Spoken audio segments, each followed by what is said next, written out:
ICC আয়োজিত টুর্নামেন্টে অস্ট্রেলিয়ার আধিপত্য নিয়ে প্রশ্ন চলছে না।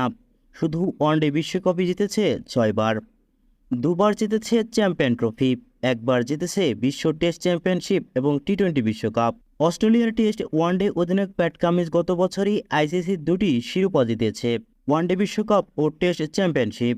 ইতিহাসের একমাত্র অধিনায়ক হিসাবেই এবছরে দুটি আইসিসির শিরোপা জিতেছে প্যাট কামিন্স। গতকাল তার অধিনায়কত্ব আইপিএলের ফাইনালে উঠেছে সানরাইজ হায়দ্রাবাদ। এরপর সংবাদ মাধ্যমের স্পোর্টস থেকে এই পরিচালনায় আইসিসি টুর্নামেন্টের অস্ট্রেলিয়ার আধিপত্য রহস্য ভেঙেছেন প্যাট কামিন্স। মানসিকতা ও আপ্রোচ এ দুটি ব্যাপারের মধ্যেই ভারসাম্য রক্ষা গুরুত্বপূর্ণ মনে করেন প্যাট কামিন্স। ভাগ্যের সহায়তাও গুরুত্বপূর্ণ বলে মনে করেছেন অস্ট্রেলিয়ার অধিনায়ক।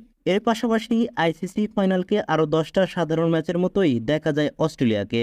অত্যন্ত এই দৃষ্টিভঙ্গিতে অস্ট্রেলিয়া দল ভারসাম্য রাখার চেষ্টা করে বলে জানিয়েছেন প্যাট কামিন্স। ফাইনালে যারাই করুক না কেন তাকে দিন দিন মনে রাখতে হবে, এমন মানসিকতা নিয়েও অস্ট্রেলিয়া মাঠে নামে বলে মনে করেছেন এই পেসার। কামিন্স বলেছেন, আইসিসি শিরোপা জয়ের ভাগ্যের ব্যাপারটা এড়িয়ে যাওয়ার কোনো সুযোগ নেই।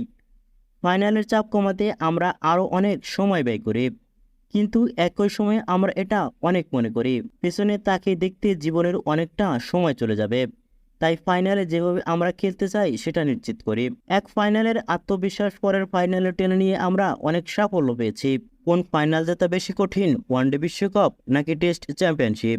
গত বছর অক্টোবর নভেম্বরে ভারতের মাটিতে ওয়ানডে বিশ্বকাপ জিতেছে অস্ট্রেলিয়া।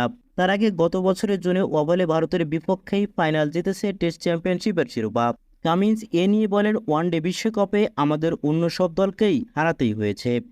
আমরা ভারতের কন্ডিশনে খেলেছি, যেটা আমাদের কাছে ভিনদেশি কন্ডিশন। চোট এবং বাজে পারফর্মের মোকাবেলা আমাদের করতে হয়েছে। সবকিছুর মুখোমুখি আমরা ফাইনালে উঠেছি।